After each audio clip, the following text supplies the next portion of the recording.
Hello दोस्तों, मैं कन्हैया एक बार फिर से स्वागत करता हूं आप सभी का आपके अपने यूट्यूब चैनल इंग्लिश ज्ञान पे, जहां पे आपको स्कूल, कॉलेजेस एंड स्टडी से जुड़ी टिप्स एंड अपडेट्स मिलती रहती है। तो दोस्तों, आज की इस वीडियो में हम सोशल साइंस के कुछ इंपॉर्टेंट क्वेश्चन डिस्कस करेंगे, जो कि आपकी एनसीईआरटी बेस्ड होने वाले हैं और क्वेश्चन बहुत ही अच्छे होने वाले हैं आज की इस वीडियो में, जो कि आपको आपकी प्रिपरेशन में हेल्प करेंगे और प्लस अगर आपने प्रिपरेशन कर ली है तो आपके रिवीजन में हेल्प करेंगे। क्योंकि अब हमारे पास दिन बहुत कम बचते जा रहे हैं, क्योंकि आपका जो एंट्रेंस है वो 19 को है और आज हो गई है 10। तो बहुत ही जल्दी आपका एंट्रेंस एग्ज़ाम होने वाला है, तो इसलिए जितनी ज़्यादा प्रिपरेशन कर सकें आप करिए, जितनी ज़्यादा रिवीजन कर सकते हैं आप करिए, और हम भी आपकी जितनी मदद कर सकते हैं अपनी तरफ से पूरी कोशिश करेंगे। बाकी जितना भी आप पढ़ सकते हैं यूट्यूब से पढ़िए, अपने जो नोट्स हैं उसे रिवाइज कीजिए, प्रैक्टिस करते रहिए ताकि आपको किसी भी प्रकार की एंट्रेंस में प्रॉब्लम ना हो पाए। चलिए वीडियो शुरू करते हैं, बट इससे पहले अगर आप चैनल पर नए हैं तो चैनल को सब्सक्राइब कर जरूर से ज़रूर जुड़े, क्योंकि यहाँ पे आपको दिल्ली यूनिवर्सिटी से आने वाली प्रत्येक इन्फॉर्मेशन के साथ साथ DU BEd एंट्रेंस एग्जाम की प्रिपरेशन से रिलेटेड वीडियोस देखने को मिलती रहती हैं। तो चलिए वीडियो को शुरू करते हैं। The very first question we have in this video, संसद के दोनों सदनों के संयुक्त अधिवेशन को कौन बुलाता है? तो यह अधिकार केवल और केवल आपका राष्ट्रपति के पास होता है, जो कि संसद के दोनों सदनों को एक साथ संयुक्त अधिवेशन के लिए बुला सकता है। जबकि अगर हम राज्य स्तर पर देखें तो वो अधिकार फिर राज्यपाल के पास चले जाता है, जब राज्यपाल राज्य स्तर की जो विधायिका होती है उनके दोनों सदनों को एक संयुक्त अधिवेशन के रूप में बुला सकता है। बट अगर राष्ट्रीय स्तर पर देखें तो यह अधिकार राष्ट्रपति के पास होता है।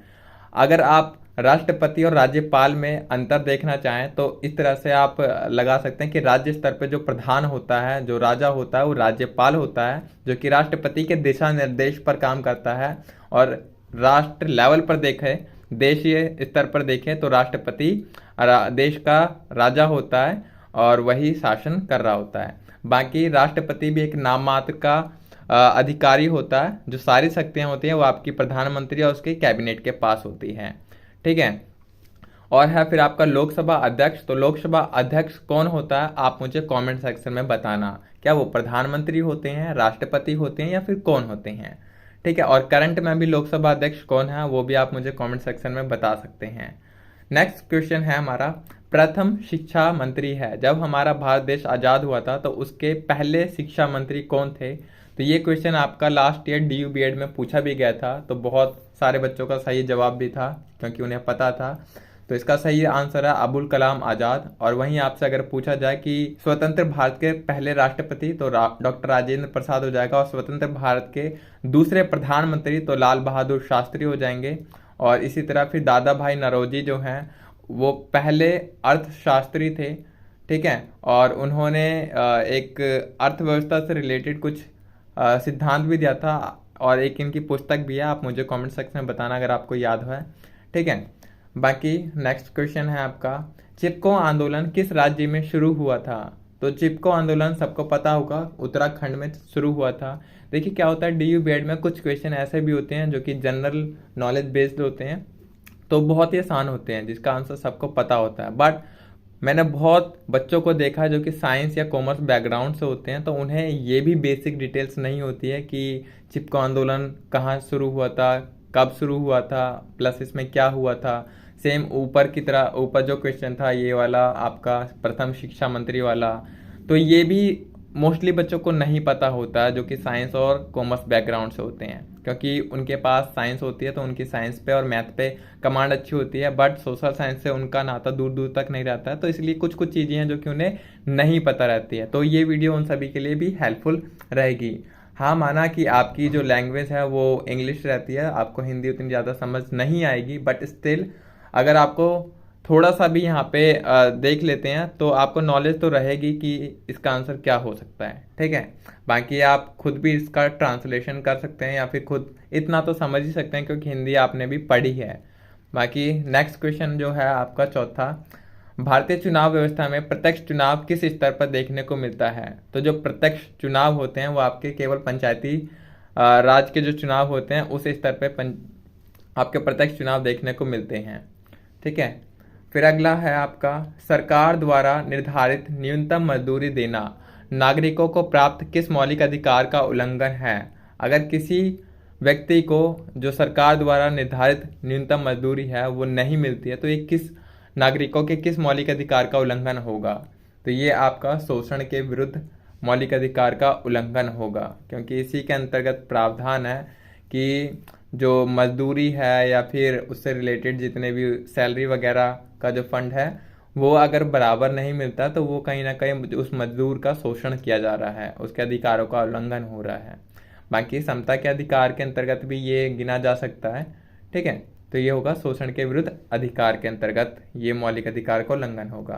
तो नेक्स्ट प्रश्न है आपका छठा, भारत के पहले चुनाव आयुक्त थे। बहुत ही आसान प्रश्न है, जितने भी आर्ट्स के बच्चे होंगे उन सभी को पता होगा इसका आंसर। बाकी कॉमर्स और साइंस वाले बच्चे हैं, आई होप आप सभी को भी पता हो। तो इसका जो सही आंसर है वो है सुकुमार सेन।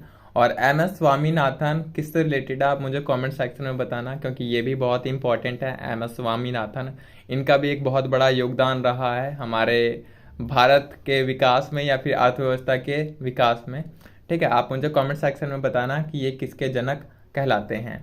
नेक्स्ट है फिर आपका सातवां, संविधान सभा की पहली बैठक हुई थी। तो संविधान सभा की पहली बैठक 9 दिसंबर 1946 को हुई थी। फिर दूसरी बैठक 11 दिसंबर 1946 को हुई थी। फिर इसी तरह 13 दिसंबर 1946 को होती है। और इसी तरह से ये कुल 166 बैठकें होती है संविधान सभा की, जब तक हमारा संविधान बनता नहीं है, ठीक है। अगला प्रश्न है फिर आपका, भारत के पहले प्रधानमंत्री कौन थे। तो बहुत आसान प्रश्न है इसका, तो सबको आपको पता ही होगा कि भारत के पहले प्रधानमंत्री जवाहरलाल नेहरू थे, ठीक।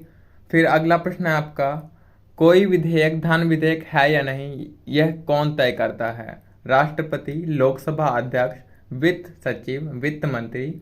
ये बहुत ही अच्छा प्रश्न है और ये प्रश्न पूछा गया आपके जामिया बीएड में लास्ट ईयर। और आपको अगर इसका आंसर पता है तो आप मुझे कमेंट सेक्शन में बताना, बाकी इसका आंसर मैं आपको लास्ट में दूंगा, ठीक है। फिर है आपका मानव अधिकार दिवस कब मनाया जाता है। तो मानव अधिकार दिवस आपका 10 दिसंबर को मनाया जाता है। फिर इसी तरह है, ग्रामीण क्षेत्रों के विकास पर ध्यान देने हेतु कौन से संविधान संशोधन किया गया था। तो आप सभी को पता होगा 73वां आपका ग्रामीण क्षेत्रों के विकास पर ध्यान देने हेतु किया गया था, और 74वां आपका शहर की जो नगर पालिका है उस पर, ठीक। अगला प्रश्न है फिर आपका, चुनाव आयोग का वर्णन किस संविधान के किस आर्टिकल में किया गया है। तो चुनाव आयोग का आपका 324 में किया गया है। अगला प्रश्न है फिर आपका, भारतीय संसद का उच्च सदन कहलाता है। उच्च सदन और निम्न सदन, जब निम्न सदन की बात होगी तो आपका लोकसभा होगा, अगर उच्च सदन की बात की जा रही है तो आपका हो जाएगा राज्यसभा, जो कि स्थायी सदन होता है, ठीक है। फिर अगला प्रश्न है, 42वां संविधान संशोधन किस वर्ष पारित हुआ था। तो ये आपका 1976 में हुआ था, और ये बहुत ही इम्पोर्टेंट संशोधन था जिसके बारे में आपको सारी डिटेल्स पता होनी चाहिए, कब हुआ, क्या क्या इसमें बदलाव किए गए, क्योंकि इस संशोधन को हम मिनी कॉन्स्टिट्यूशन संशोधन भी कहते हैं, ठीक है। बहुत ही इंपॉर्टेंट संशोधन है 42वां संशोधन, बहुत बड़े बड़े बदलाव किए गए हैं हमारे संविधान में इसमें, ठीक है। अगला है फिर आपका 15वां प्रश्न, भारतीय संविधान में मौलिक अधिकार किस देश से लिए गए हैं। तो अमेरिका से। ब्रिटेन से क्या क्या लिया गया है आप मुझे कमेंट सेक्शन में बताना, साथ ही साथ कनाडा से क्या लिया गया है और अफ्रीका से क्या लिया गया है, क्योंकि सारी जगहों से बहुत सारी चीज़ें ली गई हैं। इसी तरह आपका जो सोवियत संघ है वहाँ से भी चीज़ें ली गई हैं कुछ कुछ, तो बहुत सारे देशों से बहुत सारी चीज़ें हमारे संविधान में इंक्लूड की गई हैं। तो आप मुझे कमेंट सेक्शन में बताना जितनों के बारे में आपको पता है। 16वां प्रश्न आपका, राज्यसभा के चुनाव हेतु उम्मीदवार की न्यूनतम आयु कितनी होनी चाहिए। तो इसकी न्यूनतम आयु जो है वो आपकी 30 वर्ष होनी चाहिए। लोकसभा के लिए यह 25 वर्ष होती है, सेम आपकी जो विधानसभा है वो भी 25 वर्ष होती है, बट आपका राज्यसभा और विधान परिषद के लिए ये आपका 30 वर्ष हो जाती है। और जो आपके पंचायती राज के चुनाव होते हैं ग्रामीण इलाकों में, उसके लिए ये आयु 21 वर्ष की होती है, ठीक है। फिर अगला है आपका, स्वतंत्र भारत के पहले राष्ट्रपति कौन थे। तो सबसे आसान प्रश्न है और राजेंद्र प्रसाद इसका आंसर है। फिर अगला प्रश्न आपके, पंचायती राज व्यवस्था के त्रिस्तरीय ढांचे पहले पायदान पर कौन सी संस्था होती है। तो पहले पायदान पर जिला पंचायत होती है, ठीक। फिर इसके बाद मंडल पंचायत होती है और फिर ग्राम सभा, इस तरह से ये आगे बढ़ती है। 19वां प्रश्न आपका, संविधान संशोधन प्रक्रिया का उल्लेख किस आर्टिकल में किया गया है। तो इसका उल्लेख जो संविधान में संशोधन है उसका उल्लेख आपका आर्टिकल 368 में किया गया है। और लास्ट प्रश्न आपका, गांधी जी द्वारा कौन सी पुस्तक लिखी गई है? तो गांधी जी द्वारा हिंद स्वराज लिखी गई है। डिस्कवरी ऑफ इंडिया आपकी पंडित जवाहरलाल नेहरू द्वारा लिखी गई है। और इसी तरह long walk to freedom Nelson Mandela द्वारा लिखी गई है। द रिपब्लिक का आप मुझे कमेंट सेक्शन में बताना। अब जैसा कि मैंने ऊपर एक क्वेश्चन छोड़ा था जिसका आप आंसर मैंने आपको कमेंट सेक्शन में करने को बोला था, उसका मैं बता देता हूँ। ये क्वेश्चन कहाँ गया आपका, ये रहा, सॉरी ये नहीं है। हाँ, कोई विधेयक धन विधेयक है या नहीं, इसका निर्णय कौन करता है? तो इसका निर्णय आपका लोकसभा अध्यक्ष करता है, ना कि राष्ट्रपति। ठीक है, लोकसभा में पहले धन विधेयक को पेश किया जाता है और केवल ये अधिकार लोकसभा के पास ही है कि अगर कोई भी धन विधेयक है तो वो पहले सिर्फ और सिर्फ लोकसभा में पेश किया जाएगा, बाद में कहीं और पेश किया जा सकता है। बट अन्य जो विधेयक होते हैं वो कहीं भी पेश किए जा सकते हैं और जो धन विधेयक है वो लोकसभा में पेश किया जाएगा और लोकसभा अध्यक्ष ये तय करेगा कि वो धन विधेयक है या नहीं है। अब हम अपना आंसर चेक कर लेते हैं सबमिट करके। तो आंसर हम देख लेते हैं, तो आंसर सारे हमारे सही हैं। सो आई होप आप सभी को ये वीडियो पसंद आई होगी और इसी तरह से वीडियो पाने के लिए आप चैनल के साथ ज़रूर से ज़रूर जुड़े, सब्सक्राइब कर लें। सब्सक्राइब करने से आपका कुछ नहीं जाएगा, बाकी आपको इसी तरह से इन्फॉर्मेटिव वीडियोस यानी प्रिपरेशन से रिलेटेड वीडियोस देखने को मिलती रहेगी जो कि आपकी नॉलेज को बूस्ट करेगी, साथ ही साथ आपके रिवीजन में भी हेल्प करेगी। So thank you so much once again, मिलते हैं नेक्स्ट वीडियो में। तब तक के लिए चैनल के साथ ज़रूर से ज़रूर जुड़े रहिएगा। Bye bye, take care, have a nice day.